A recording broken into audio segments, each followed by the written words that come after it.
السلام علیکم۔ پاس track preparation کا آغاز کرتے ہیں۔ یہ اردو کا پیپر آج میں حل کروں گا اور ساتھ ہی آپ کو روڈ میپ بھی دوں گا کہ کس طرح ہم پریپریشن کریں گے۔ یہ کورس شروع ہو گئے، آپ کے پاس ٹریک کے 6 پیپر ہوں گے آپ کے، اور یہاں پر آپ کو انشاءاللہ 6 کے 6 پیپر میں پڑھاؤں گا کمپلیٹ ڈیٹیل کے ساتھ۔ آج پہلا اردو کا یہ آپ کو پریویس پیپر جو ہے آپ کا 2025 میں جو ہوا ہے، اس کو میں حل کرتا ہوں، تو اس سے ہوگا یہ نا، آپ کو پتہ چلے گا کہ آپ کو کتنی پریپریشن کی ضرورت ہے۔ یعنی ابھی یہ پیپر کا پیٹرن تو سیم ہی رہے گا نا، تو اس پیپر کو دیکھ کر آپ کو اندازہ ہوگا کہ آپ کو کتنا جو ہے مزید پریپریشن کرنی ہے اور آپ کس لیول پر ہے۔ آپ کو خود کو جو ہے خود کا اندازہ آپ اس سے لگاؤ گے۔ اس کے علاوہ پاس ٹریک کا جو کمپلیٹ 6 کے 6 پیپرز ہیں نا، یعنی کمپلیٹ سلیبس جو ہے آپ کی، یہ ہمارے اپلیکیشن میں موجود ہوں گے، وہاں پر ویڈیو لیکچرز کی شکل میں۔ اور کویسچن آنسر کے لیے ہمارے واٹس ایپ گروپ ہے عمران اکوڑوال، جو لوگ یہاں اپلیکیشن پہ آتے ہیں تو ان کو عمران اکوڑوال وہاں پہ الگ ایک واٹس ایپ گروپ میں جو ہے اس کو ایڈ کر دیں۔ تو ہوتا یہ ہے کہ یہ کام تو زیادہ تر آپ نے خود ہی کرنا ہے، یعنی میں نے آپ کو ایسے دینی ہے کہ ایسے لکھو، تو آپ ایسے جب لکھو گے تو آپ واٹس ایپ گروپ میں اس کو شیئر کرو گے، میں اس کو پڑھ کر اس میں سے غلطیاں نکال کر اس میں امپرومنٹس کے لیے سجیشن دے کر آپ کو دوبارہ بھیجتا ہوں وہی پہ، پھر آپ اس کو دوبارہ جو ہے لکھتے ہیں، پھر میں دوبارہ چیک کرتا ہوں، تو تب تک یہ سلسلہ جاری رہتا ہے جب تک آپ ایسے جو ہے کمپلیٹ ایرر فری ایسے نہ لکھیں۔ اسی طرح آپ کے اشعار کی تشریح ہوتی ہے اور آپ کی یہ جو ورڈ میننگ ہے۔ اسی طرح انگلش کا پیپر ہوتا ہے، آپ کے English version of F I R ہو گئے، آپ کے اپلیکیشنز ہو گئے، تو وہاں پر میں آپ کو کام دوں گا کہ چلو آپ اپلیکیشن لکھو ڈی پی او کو، تو آپ جب لکھو گے، آپ بھیجو گے واٹس ایپ پہ، تو اس کو میں پڑھوں گا، اگر اس میں کوئی گرامیٹیکل مسٹیک ہے، کسی قسم کی ایررز ہے تو میں ہائی لائٹ کروں گا، آپ دوبارہ لکھو گے۔ تو جب تک یہ سلسلہ چلتا رہتا ہے، جب تک آپ کی جو ہے رائٹنگ ایرر فری نہ ہو جائے، اس میں گرامٹیکل ایررز آپ سے نکل نہ جائے، تو یہ سلسلہ ایسے ہی چلتا رہتا ہے ہمارا۔ اسی طرح آپ کے جو پریکٹیکل کا پیپر ہے، پولیس ورک پریکٹیکل مثل رائٹنگ جو ہے، مثل تو 2 مثلز میں نے لکھے، جو میرا کتاب ہے اس پی ڈی ایف میں بھی موجود ہے، پی ڈی ایف میں اس میں موجود ہے، تو میں آپ سے میں آپ کو ایک ڈراپ دیتا ہوں، جس طرح ایگزامینر آپ کو دیتا ہے 324 کا یوزلی، آپ اس پہ مثل لکھتے ہیں، پھر میں آپ کا مثل، پہلے میں آپ کو مثل پڑھاؤں گا ویسے بیسک مراسلے سے لے کر چالان تک، اور اس کے بعد میں آپ کو ایک مثل دوں گا، پھر آپ نے اس کو لکھنا ہے، پھر آپ نے مجھے بھیجنا ہے ادھر، میں اس کو چیک کروں گا، جہاں کسی بھی جگہ پہ کوئی مسٹیکس ہو اس کو میں ٹھیک کر دوں گا اور دوبارہ بھیجوں گا، تو اسی طرح آپ کی جو ہے امپرومنٹ۔ یہ بات ذہن میں رکھیں کہ کمپٹیٹیو ایگزامینیشنز کی امپرومنٹ جو ہوتی ہے نا، وہ پڑھنے سے زیادہ کرنے سے ہوتی ہے، یعنی یہ آپ نے کرنے ہوتے ہیں، آپ نے لکھنے ہوتے ہیں ساری چیزیں، اور جب تک آپ کی رائٹنگ کو کوئی ایویلیویٹ نہیں کرتا، چیک نہیں کرتا، اس سے مسٹیکس نہیں نکالتا، تو آپ کی امپرومنٹ نہیں ہوتی۔ اور انسان کو نا، وہ کہتے ہیں کہ انسان کو اپنی جو ویکنیس ہے نا وہ نظر نہیں آتی، تو یہ سچ ہے کہ آپ اپنی رائٹنگ سے جو ہے وہ چیزیں نہیں نکال سکتے، تو جب کوئی 3rd person آپ کی رائٹنگ کو ایویلیویٹ کرتا ہے تو آپ کو اندازہ ہوتا ہے کہ یہ مسٹیکس تھے۔ تو ایسے ہی ہمارا کورس جو چلتا رہے گا، یہ سلسلہ چلتے رہتے ہیں۔ آپ جب اپلیکیشن پہ آتے ہیں تو آپ ویسے بھی واٹس ایپ گروپ کا حصہ ہوتے ہیں، اور پھر ہماری یہ پریپریشن ایگزام تک چلتی رہے گی انشاءاللہ۔ تو آج آپ کا اردو کا پیپر ہے، اس کو آپ سمجھیں۔ پہلے بات تو یہ کہ یہ 3 گھنٹوں کا ہوتا ہے، بہت زیادہ ٹائم ہے، یہ 3 گھنٹے بہت ٹائم ہے، آپ آرام سے لکھیں۔ پہلا جو آپ کا، اس میں 3 کویسچن ہوتے ہیں اور پیٹرن سیم ہی رہیں گے، ایسا نہیں ہوگا کہ دوسرے آنے والے پیپر میں جو ہے پیٹرن چینج ہو جائے گا، یہ اسی پیٹرن پہ ہی رہیں گے۔ 3 ہی کویسچن ہیں گے، پہلے میں آپ نے ایسے لکھنا ہوگا، دوسرا الفاظ مانے، اور تیسرے میں جو ہے آپ نے اشعار کی تشریح کرنی ہوتی ہے۔ یہ اوپن میرٹ والوں کے لیے بھی ایسے ہی ہوتے ہیں اور آپ کے لیے بھی ایسے۔ پہلے کویسچن میں نا آپ نے 250 سے 300 ورڈ کا ایسے لکھنا ہوتا ہے۔ یہ جو آپ کو ٹاپک دیے پاکستان کی کو درپیش مسائل اور ان کا حل، ان تینوں میں سے ایک ٹاپک آپ چن لیں اور اس پر آپ 250 سے 300 ورڈز کا ایسے لکھیں، یعنی زیادہ سے زیادہ 4 پیجز جو ہے آپ کے ایسے لکھنا آتا ہے، یا 3 پیجز آپ لکھتے ہیں، زیادہ سے زیادہ آپ کے آتے ہیں، ایک انٹروڈکشن کا پیراگراف آتے ہیں، 3 باڈی کی آتے ہیں اور ایک کنکلوڈ، 5 پیراگراف آپ لکھتے ہیں، تو یہ آپ کا ایسے کمپلیٹ ہو جاتا ہے۔ اچھا لیکن یہ جو پہلا ایسے ہے نا پاکستان کو درپیش مسائل اور ان کا حل، یہ ہمارے بک میں موجود تھا جو اس سے پہلے آپ کا ایگزام ہوا تھا. تو یہ ایسے ہم نے پہلے سے وہی لکھا تھا، میرے بک میں موجود تھا اور یہ ایگزام میں بھی آیا تھا. تو میرے جو اسٹوڈنٹس تھے ان کو بہت فائدہ ملا تھا اس میں صرف یہ تھا کہ یہ پاکستان کے درپیش مسائل اور ہمارے بک میں پاکستان کو درپیش سماجی مسائل، تو دونوں کے ایک ہی میننگ بن. اچھا جب آپ تینوں میں سے ایک ایسے چنتے ہیں نا تو سب سے پہلے آپ کیا کرتے ہیں؟ آپ برین اسٹارمنگ کرتے ہیں. سپوز آپ یہ لکھتے ہیں کہ جی پاکستان کو درپیش مسائل اور ان کا، تو سب سے پہلے آپ برین اسٹارمنگ کریں. برین اسٹارمنگ یہ کہ کوئی بھی ذہن جو ہے آپ لکھے کہ آپ کیا کیا مسائل آپ لکھتے ہیں، پاکستان کو کون کون سی بڑے مسائل. پہلی مسئلہ تو ہمارے معیشت ہے، دوسرا ہماری بدامنی دہشت گردی ہے، دہشت گردی ہماری مسئلہ ہے. تیسری ہماری جو ہے بے روزگاری ہے، غربت ہے. چوتھی جو ہے ہماری آبادی زیادہ ہے. پانچویں جو ہے ہماری سیاسی عدم استحکام ہے. تو یہ 5 مسائل آپ اٹھا لیں اور ان پر 5 پیراگراف لکھ دیں، آپ کا ایسے ہو گیا.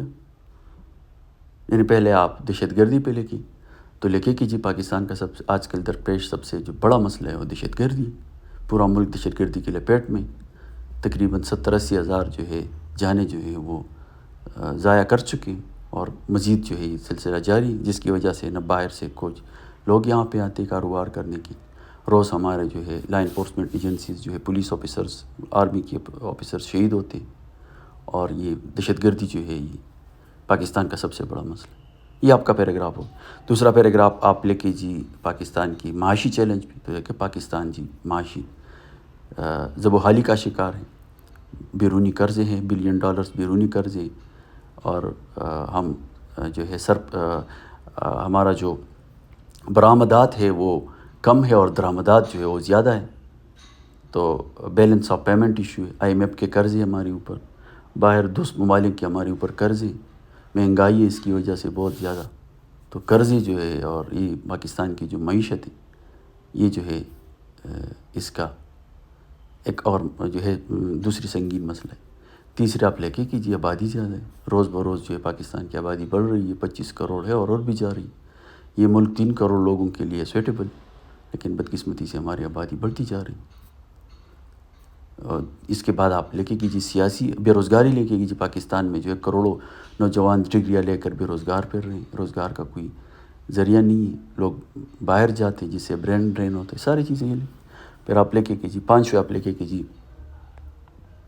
سیاسی عدم استحکام میں، آپ لکھے بدقسمتی سے پاکستان کے تمام الیکشن جو ہے متنازع رہے، جس سے سیاسی عدم استحکام آتے ہیں، صوبے اور مرکز کے درمیان جو ہے مسئلے ہوتے ہیں، جس کی وجہ سے جو ہے ملک کے اندر جو ہے سرمایہ کاری نہیں آتی. تو یہ لکھیے. اور اس کے ایک حل بھی آپ نے ویسے لکھنے، اس کے آپ شارٹ حل بھی لکھتے ہیں کہ جی بے روزگاری.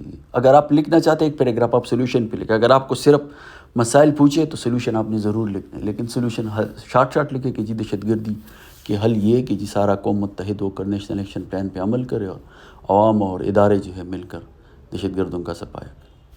اس کے علاوہ آپ جو ہے معیشت کے لیے لکھے کہ جی ہمیں اپنے پاؤں پر کھڑا ہونا چاہیے، ہمیں اپنے ادارے مضبوط کرنی چاہیے، ہمیں جو ہے برآمدات زیادہ کرنی چاہیے، درآمدات کم کرنی چاہیے، ہمیں جو ہے ٹیکنالوجی میں جو ہے انویسٹمنٹ کرنی چاہیے، ہمیں AI میں انویسٹمنٹ کرنی چاہیے. آبادی میں کہے کہ جی ہمیں چاہیے کہ ہم لوگوں کی ذہن سازی کریں، کم عمر میں شادیاں نہ کریں. مولوی حضرات جو ہے اس میں اچھے رول پلے کر سکتے ہیں، ممبر پر بیٹھ کر لوگوں کو کنونس کر دے کہ آبادی جو ہے وہ کنٹرول رکھے، جس طرح بنگلہ دیش نے خود کو کنٹرول کیا، انڈونیشیا نے کنٹرول کیا، اسی طرح سری لنکا نے کنٹرول کیا. اسی طرح آپ جو ہے بے روزگاری کے لیے بتایا کہ جی انٹرپرینیورشپ ہونی چاہیے، نئے آرٹیفیشل انٹیلیجنس کے بارے میں ہمیں سوچنا چاہیے، ہمیں جو ہے نئی چیزیں کرنی چاہیے جس سے بے روزگاری جو ہے ختم. تو یہ آپ اس کی سولوشن بھی لکھتے. یہ بہت ایسے جو میں نے آپ کو بتایا یہ بہت لمبی ہو جائے گی، یہ 1000 ورڈ تک چلی جائے گی، تو آپ نے اس سے بھی شارٹ لکھنا. تو ایسے آپ اس طرح لکھتے، یہ آپ کا ایسے ہوتا ہے. یہ ایسے ویسے میں آپ کو لکھوں گا آپ کے لیے جب ہم کلاسز جو آپ وہاں اپلیکیشن گروپ میں جو ہے وہاں پر میں ایسیز آپ کے لیے لکھوں گا اور ادھر میں بھیجوں گا، پھر آپ نے لکھنا ہے. اچھا ایسے کس طرح لکھا جاتا ہے؟ یہ جو میں نے آپ کو بات کی آپ نے اسٹرکچر ایسے لکھنا ہوتا ہے. ایسے کے 3 حصے ہوتے ہیں. ایسے کو اگر میں شارٹ الفاظ میں بتاؤں تو پہلا حصہ ہوتا ہے انٹروڈکشن، اس کے بعد ہوتے ہیں مین باڈی کے 3 پیراگراف، اور لاسٹ ہوتا ہے conclusion 1 paragraph. Total 4 paragraph, 5 paragraph ہو گئے. 1 پیراگراف کیا ہے؟ انٹروڈکشن. پھر 3 پیراگراف کیا ہے؟ مین باڈی، جس میں آپ انٹروڈکشن میں آپ کیا کہتے ہیں، یعنی آپ نے 5 مسائل اٹھائے، تو 5 مسائل کو آپ بریف لکھتے کہ جی پاکستان کے یہ مسائل ہے اور ان کا حل بھی آپ بریف بتائے. تو یہ انٹروڈکشن ہو گئی 1 پیراگراف. پھر ہر ایک مسئلے پر جو ہے 1 پیراگراف لکھی، اور آخر میں جو ہے سارے کو آپ کنکلوڈ کر دیں. یعنی ایسے کے 3 حصے ہو گئے نا، انٹروڈکشن، مین باڈی اور کنکلوژن. اس کو آپ ایسے سمجھے کہ جب آپ کسی کو کوئی بات کہتے ہیں نا، تو سب سے پہلے آپ اس کو بتائیں کہ آپ اس کو کیا بتانا چاہتے ہیں، تو یہ انٹروڈکشن. پھر اس کو بتائے، یہ مین باڈی. اور پھر اس کو یہ بتائے کہ میں نے آپ کو کیا بتایا، یہ کنکلوژن. تو یہ آپ کا ایسے جو ہے ہوگی، ایسے ہی لکھا جاتا ہے. ایسے جو ہے وہ ایسے ہوتے ہیں، ایسے ایک فارمل رائٹنگ ہے اور اس کی اسٹرکچر ہوتے ہیں. پھر آپ پیراگراف جو ہے، پیراگراف کی رائٹنگ کیا ہوتی ہے، پیراگراف میں ایک ٹاپک سینٹنس ہوتا ہے، پھر اس کی سپورٹیو ڈیٹیلز ہوتی ہیں. یعنی اگر آپ یہ کہتے ہیں کہ دہشت گردی پاکستان کا سب سے بڑا مسئلہ ہے، تو اس پیراگراف میں ٹاپک سینٹنس کیا ہونی چاہیے کہ دہشت گردی پاکستان کا جو ہے سنگین مسئلہ ہے. تو پھر سپورٹیو ڈیٹیلز کیا ہے کہ اپنی اس بات کو ابھی پروو کرو اس پیراگراف میں کہ کیسے. تو سپورٹ کیا ہے کہ جی ہمارے 70,000 لوگ شہید ہو گئی، ہماری معیشت بھی برباد ہو گئی، ہمارے ملک میں بدامنی ہے، ہمارے قیمتی اسکول ہمارے محفوظ نہیں ہیں، ہمارے جو ہے انسٹیٹیوشن محفوظ نہیں ہیں، ہمارے لا انفورسمنٹ ایجنسیز کے لوگ شہید ہو رہے ہیں، بدامنی ہے، بے خوف ہے. تو یہ آپ نے جو پہلی بات کی ہے کہ دہشت گردی پاکستان کے لیے سنگین مسئلہ ہے، تو وہ ثابت ہو گیا کہ کیسے سنگین مسئلے کو جب آپ ثابت کرتے ہیں نا، تو اس کو سپورٹیو ڈیٹیلز کہتے ہیں. اور آخر میں کہے کہ یہ اپنی بات کو جو ہے کنکلوڈنگ سینٹنس پہ ختم کر دے کہ یس اسی طرح جو ہے دہشت گردی نے پاکستان کو جڑوں سے کوکلا کر دی. تو یہ آپ نے اس کو کنکلوڈ، یہ 1 پیراگراف ہو گیا. دوسرا پیراگراف اگر آپ لکھتے کہ جی بے روزگاری جو ہے پاکستان کے لیے کیا دوسرا سب سے بڑا مسئلہ ہے، تو آپ لکھیں کہ جی بے روزگاری پاکستان کے لیے دوسرا سب سے بڑا مسئلہ. تو یہ دوسرا سب سے بڑا مسئلہ کیسے، اس کو آپ ثابت کر دیں پیراگراف میں سپورٹیو ڈیٹیلز کے ذریعے. آپ لکھتے کہ جی ہمارے کروڑوں نوجوان بے روزگار ہیں، ڈگریاں ہے لیکن جاب نہیں، برین ڈرین ہو رہا ہے، لوگ باہر جا رہے ہیں، ملک سے باہر جا رہے ہیں لوگ. یہ مسئلہ ہے، اس سے جرائم جو ہے جنم لے رہے ہیں. تو یہ آپ نے ثابت کر دیا کہ کیوں بے روزگاری سب سے دوسرا سنگین مسئلہ ہے. پھر آخر میں آپ لکھیں کہ اسی لیے جو ہے بے روزگاری جو ہے یہ ایک ناسور ہے، یا پاکستان کو جو ہے کمزور کرتے رہتے، کمزور کیے جا رہے ہیں. تو آپ نے دوسرا بھی ثابت کریں. اسی طرح آپ ہزاروں پیراگراف لکھ سکتے. تو کہنے کا مطلب یہ ہے کہ ایسا کا سٹرکچر ہونے چاہیے جس میں مین انٹروڈکشن، مین باڈی اور کنکلوژن. اسی طرح جو ہے ہر پیراگراف کی جو ہے ٹاپک سینٹنس ہونی چاہیے، سپورٹیو ڈیٹیلز ہونی چاہیے اور کنکلوڈنگ سینٹنس ہونی چاہیے. ایگزامینر آپ کو تبھی مارکس دے گا جب آپ اس اسٹرکچر کے ساتھ ایسے لکھو گے. ایگزامینر آپ کو اس طرح مارکس نہیں دے گا کہ آپ غالب کی خطوط کی طرح خط لکھو. یہ مراسلہ نہیں ہے. پولیس والے کیوں فیل ہو جاتے؟ کیونکہ پولیس والے تو مراسلے لکھتے ہیں، وہ تو روزنامچے والی رپورٹ کی لکھتے ہیں. نہ اس میں فل سٹاپ ہوتا ہے، نہ اس میں کاما ہوتا ہے، نہ اس میں جو ہے گرامر کی کوئی جو ہے اس کو فالو کرتے. تو پھر وہ فیل ہو جاتے. تو ایسے رائٹنگ جو ہے وہ آپ کے مراسلہ رائٹنگ نہیں ہے، وہ آپ کے ایف آئی آر رائٹنگ نہیں ہے، وہ آپ کی جو ہے روزنامچے کی رائٹنگ نہیں ہے، وہ آپ کی بیانات نہیں ہے. یہ ایک فارمل اسٹرکچر رائٹنگ ہے، ایکیڈیمک رائٹنگ ہے، جس کا ایک اسٹرکچر ہے، جس کی انٹروڈکشن ہے، جس کی مین باڈی ہے، جس کی کنکلوژن ہے، جس کا ہر پیراگراف کا اپنا اسٹرکچر ہے. ہر پیراگراف کے ٹاپک سینٹنس ہے، سپورٹیو ڈیٹیلز اور کنکلوڈنگ سینٹنس ہے، بس. تبھی آپ کو ایسے کی تو یہ آپ کا ایسے ہوگا. انشاءاللہ میں آپ کو لکھوں گا اسے. دوسرا کویسچن جو ہے نا، یہ آپ نے ان میں سے جو ہے 10 الفاظ کے معنی لکھنے اور جملوں میں استعمال کرنا. آپ اس طرح کریں کہ ایگزامینر کو پتہ چلے کہ یہ سمجھ گئے. تو ان میں سے آپ نے 10 الفاظ. خفیف جو ہوتا ہے یہ چھوٹے کو کہتے ہیں، معمولی سی جرائم خفیفہ جس کو ہم کہتے ہیں. تو آپ یہ لکھیں کہ جی جرائم خفیفہ جو ہے سوسائٹی کو نقصان پہنچا رہے ہیں. یکجائی یعنی یکسوئی، تو آپ کہیں کہ جی قوم کو یکجائی اور یکسوئی کی ضرورت ہے اپنی مقصد حاصل کرنے کی. رحلت جو ہے یہ ڈیتھ کو کہتے ہیں، تو آپ کہتے ہیں کہ علامہ اقبال نے جو ہے رحلت پر میں. ہجر جدائی کو کہتے ہیں، آپ بتائے کہ جی ہجر جو ہے یہ بہت بڑا، عاشق کے لیے ہجر جو ہے برداشت کرنا ناممکن ہوتا ہے. قاصد جو ہے اس کو بولتے ہیں جو لوگ بیچتے ہیں کوئی کسی کو، قاصد یعنی خط بیچنے والا. تو آپ کہے کہ جی قاصد جو ہے غالب نے جو ہے اپنے قاصد کی خوب پٹائی کی، اس طرح لکھی. حجاب جو ہے پردے کو کہتے ہیں، تو آپ لکھیں کہ جی حجاب جو ہے یہ مسلمان خاتون کی پہچان ہے۔ مستعار جو ہے یہ قرض لینے کو کہتے ہیں یا کسی سے ادھار لینے کو کہتے ہیں۔ تو آپ یہ لکھیں کہ جی علامہ اقبال نے شاہین کو جو ہے، یا آپ لکھیں کہ جی ہاں علامہ اقبال نے شاہین کو نیت سے مستعار لیا ہے، ایسے آپ لکھتے ہیں۔ بیاباں جو ہے صحرا کو کہتے ہیں، آپ کہتے ہیں کہ جی بیاباں میں سیر کرنا کچھ لوگوں کو اچھا لگتا ہے۔ تو یہ آپ کے جو ہے ہو جاتے ہیں 10 لفظ جو ہے وہ آپ کے کمپلیٹ ہو جاتے ہیں اور آپ کو 20 نمبر فری میں ملتے ہیں۔ تو یہ اس کی پریکٹس کیسے کریں، اس میں کتاب میں نے بہت زیادہ ورڈز دیے، وہ آپ لکھیں اور اس میں پریکٹس کریں۔ اچھا جی، پھر اشعار کی تشریح، تیسرا کویسچن جو ہے اشعار کی تشریح۔ انشاءاللہ اشعار کی تشریح بھی میں آپ کو ادھر جو ہے جتنے آپ کے اشعار ہے سلیبس میں سارے آپ کو پڑھاؤں گا، ایک شعر بھی نہیں بچے گا جس میں جو ہے جس کی آپ تشریح نہ کر سکیں۔ اشعار کی تشریح کیسے کریں، یہ ایک ٹیکنیکل چیز ہوتی ہے اشعار کی تشریح۔ یہ شاعر کا نام مانگتے ہیں، نام ضروری نہیں ہوتا، اگر نام آپ لکھیں گے تو آپ کو 1 نمبر ملے گا، اگر نہیں لکھو گے تو 1 نمبر کم ملے گا، 20 کی جگہ جو ہے 18 ملیں گے۔ تو شاعر کے پیچھے آپ نے نہیں بھاگنا، شاعر تو بہت بڑے بڑے لوگوں کو نہیں آتی کہ شاعر کا کہ وہ کچھ مخصوص اشعار ہے علامہ اقبال کے تو وہ لوگوں کو یاد آتے ہیں، لیکن وہ تو آتے ہی نہیں پیپر میں۔ تو شاعر کے نام کے پیچھے نہ بھاگیں، اپنا ٹائم اس پہ ضائع نہ کریں، اپنے 6 پیپر اور کی بھی تیاری کر دیں۔ تو تشریح کیسے کریں، تشریح ایک ٹیکنیکل چیز ہے، اس کو آپ سمجھنے کی کوشش کریں۔ سب سے پہلے نا اپنے شعر کو دیکھنا ہے کہ یہ شعر کے نا 2 اقسام ہوتے ہیں، ایک عشق حقیقی ہوتے ہیں، ایک عشق مجازی ہوتا ہے۔ یعنی آپ یہ دیکھیں کہ یہ شعر جو ہے نا، اس میں اللہ سے محبت کی بات کی جا رہی ہے یا ایک انسان کی محبت کی بات کی جا رہی ہے یا معاشرے میں اس کے میں کوئی نصیحت ہے کسی کے لیے۔ تو ان 3 کیٹیگریوں میں آپ تشریح جو ہے کر سکتے ہیں۔ ابھی پہلا جو آپ کا شعر ہے، یہ آپ تو بوجھ ہے زمین کا، زمین کا بوجھ اٹھانے والے کیا ہوئے؟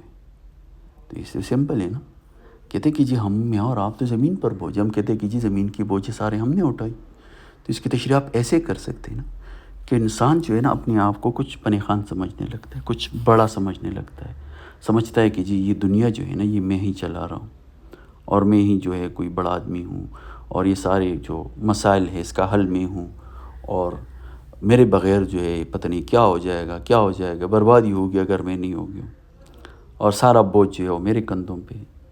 تو شاعر کہتے ہیں کہ تم تو خود ہی بوجھ ہو یار، کل مر جاؤ گے، کوئی آپ کو کندھوں پہ اٹھا کے جو ہے لٹائے گا، آپ کو دفنائے گا، تم تو خود ہی بوجھ ہو۔ انسان کی ایگو جو ہے، انسان کی نفس اور انسان کے اندر جو پراؤڈ ہوتا ہے، جو تکبر ہوتا ہے، اس کو کے لیے یہ شعر یوز ہوا ہے کہ انسان خود ہی ایک بوجھ ہے، کتنی کمزور ہے انسان، اگر سانس رک جائے ہماری تو ہم تو کسی کے نہیں رہیں گے۔ تو انسان کی جو پانیت ہے، جو انسان جو ہے کمزوری ہے، اس کو یہاں پر اجاگر کیا گیا اور انسان کے اندر جو تکبر ہوتا ہے اس کو یہاں پر اس کو ڈپریشیٹ کیا گیا۔ عاجزی کو جو ہے یہاں پر اختیار کرنے کی شاعر کہتا ہے کہ آپ عاجزی اختیار کریں، آپ خود ہی بوجھ ہے، آپ بوجھ اٹھانے والے نہیں ہیں، بوجھ اٹھانے والا اللہ ہے، اللہ کی ذات ہے۔ تو آپ اسی طرح اس کی تشریح۔ دوسرا شعر جو ہے نا یہ ابھی اس سے بدل، دیدنی ہے شکستگی دل کی، دیدنی کہتے ہیں یعنی دیدار دیکھنے لائق ہیں، شکستگی کہتے ہیں توڑ پھوڑ دل کی، یعنی شاعر کہتے ہیں کہ میرا دل جو ہے نا جو ٹوٹا چکا ہے نا، جو ہارٹ بریک میری ہو چکی ہے، جو میرا بریک اپ ہو چکا ہے نا، وہ تو دیکھنے لائق ہے، یعنی اتنی لیول پر، اتنے میسیو لیول پر جو ہارٹ بریک میرا ہوا ہے نا، کوئی چھوٹا موٹا ہارٹ بریک نہیں کہ لوگ اس کو نہیں دیکھیں، میں تو اندر سے نا پٹ چکا ہوں، اتنی لیول کی جو ہے میری ہارٹ بریک ہوئی، کیا عمارت غموں نے ڈھائی۔ شاعر کہتا ہے نا کہ یہ جو غموں نے میرے اوپر جو ایک عمارت جو ہے نا وہ بنائی ہوئی ہے، اور میری جو بریک اپ ہے، میرا جو دل ٹوٹ چکا ہے، مجھے جو تکلیف پہنچی ہے وہ تو دیکھنے ہی لائق ہے، یہ تو بہت بڑا کام ہوا ہے، اور یہ غموں نے نا میرے اوپر ایک بہت بڑا پہاڑ کھڑا کر دیے، پہاڑوں جتنے غم ہیں میرے۔ تو یہاں پہ شاعر کہتا ہے کہ میرے جو دل جو ہے نا یہ جو ٹوٹ چکا ہے، یہ ایک پہاڑ جو ہے غموں کے میرے اوپر جو ہے موجود ہے ابھی، اور یہ تو دیکھنے لائق ہے، ایسی کوئی چھوٹی موٹی ہارٹ بریک میری نہیں ہوئی، میں تو برباد ہو گیا۔ اچھا جی، تیسرا شعر جو آپ کا ہے نا، کوئی ویرانی سی ہے ویرانی ہے، دشت کو دیکھ کر گر یاد ہے. اس میں شاعر کہتے ہیں نا کہ کوئی ویرانی سی ویرانی ہے، یعنی کہتے ہیں کہ یار ویرانی ہی ویرانی، کدھر ہر جگہ پہ دیکھوں نا بس سب کچھ اجڑا ہوا ہے. دشت کو دیکھ کے گھر یاد آئے، یعنی میں جب ویرانی دیکھتا ہوں نا تو مجھے گھر یاد آتا ہے. تو یہ گھر جو ہے نا یہاں پر ایک میٹافور کے طور پر استعمال، یعنی یہ کہتے ہیں کہ میں اندر سے نا اجڑ چکا ہوں. شاعر کہتے ہیں یہ جو بریک اپ ہوتی ہے نا، اگر آپ میں سے کسی نے ایکسپیرینس کیا ہو، ہارٹ بریک ہوتا ہے، آپ کی گرل فرینڈ چلی جاتی ہے، آپ کا کوئی محبوب چلا جاتا ہے، تو آپ کا دل جو ہے نا وہ اجڑ جاتا ہے، کلر لیس ہو جاتے ہیں. آپ کو باہر جتنی بھی رنگینیاں ہو، آپ کو جو ہے نا وہ ویرانی دیکھتی ہے. تو شاعر کہتا ہے نا کہ میری اندر تو ویرانی ہے نا، یعنی اندر میری دل جو ہے، میرا گھر جو ہے یہ تو اجڑ چکا ہے. تو جب میں باہر کوئی ویرانی دیکھتا ہوں نا تو مجھے اپنی آپ یاد آتا ہے، یعنی اس میں مجھے اپنائیت نظر آتی ہے، کیونکہ وہ میرے جیسا ہے. میں تو اندر سے ویراں ہوں، میرے تو ویرانی ہو گئی. تو اسی وجہ سے مجھے جو ہے ویران چیزوں میں مجھے اپنائیت، اپناپن نظر آتا ہے، کیونکہ میرا دل جو ہے نا، یعنی میرا گھر وہ ویران ہو چکا ہے. تو یہ جو ہے ویرانی ہی ویرانی ہے. تو اس میں شاعر اپنی دل کی جو ویرانی ہے اس کی بات کرتا ہے، اور یہی کہتا ہے کہ جی باہر دنیا میں جب میں کوئی ویرانی دیکھتا ہوں تو مجھے اپنی آپ کے ساتھ اس کو مماثل پاتا ہوں، مماثلت مجھے نظر آتی ہے، مجھے اپنائیت جو ہے وہاں پہ ملتا ہے. یہ تھا آپ کا. اچھا یہ لیکچر میں یہاں پہ سٹاپ کرتا ہوں، یہ لیکچر لمبا ہو رہا ہے، پھر شاید یہ اپلوڈ نہ ہو، تو یہی تک کافی ہے. اس میں آپ نے 2 اشعار کی تشریح کرنی ہوتی ہے، اور پہلے یہ 3 کویسچن ہوتے ہیں آپ کے، اور تینوں کی جو ہے آپ نے یہی پیٹرن رہے گا آپ کا. 3 آورس کا ٹائم ہوتا ہے، بہت لمبا ٹائم ہوتا ہے. تو اس کو میں کنکلوڈ کرتا ہوں آج کے لیکچر کو. آپ کے اردو پیپر میں 3 کویسچن ہوتے ہیں. پہلے میں آپ نے شارٹ ایسے لکھنا ہوتا ہے جس میں انٹروڈکشن ہوگی، مین باڈی ہوگی اور کنکلوژن ہوگی. یہ 250 سے 300 ورڈ کا ہوتا ہے. 5 پیراگراف آپ لکھ کے تو پوری، ایک انٹروڈکشن پیراگراف، 3 مین باڈی اور ایک کنکلوژن. پیراگراف جو ہوتا ہے نا اس کا ٹاپک سینٹنس ہوتا ہے، سپورٹیو ڈیٹیلز ہوتے ہیں، اور آخر میں کنکلوڈنگ سینٹنس ہوتا ہے. اور ٹوٹل ایسے میں انٹروڈکشن ہوتا ہے ایک پیراگراف، 3 مین باڈی کی ہوتی ہیں، اور لاسٹ میں ایک کنکلوژن ہوتا ہے. یہ آپ کا ایسے ہو جاتا ہے. پھر آپ نے اس سے 10 لفظ جو ہے اس کو جملوں میں استعمال کرنے، اس کے معنی لکھ کر جملوں میں استعمال کرنے، اور لاسٹ میں آپ نے 2 اشعار کی تشریح کر. یہ آپ کا جو ہے پہلا کویسچن. اب انشاءاللہ واٹس ایپ گروپ میں نا میں آپ کو جو ہے ایسے لکھتا ہوں، ادھر میں بھیجتا ہوں، اس کو آپ پڑھیں گے، سمجھیں گے. ڈیٹیل لیکچر تو میں وہی بھی دوں گا نا، یہ تو میں نے صرف آپ کی پیپر جو ہے اس کو سالو کیا. تو پھر آپ کو جو ہے انشاءاللہ میں اسائنمنٹ دوں گا، آپ اس کو کرو گے اور واٹس ایپ گروپ میں بھیجو گے. انشاءاللہ ہمارا سلسلہ چلتا رہے گا. ملتے ہیں نیکسٹ لیکچر میں.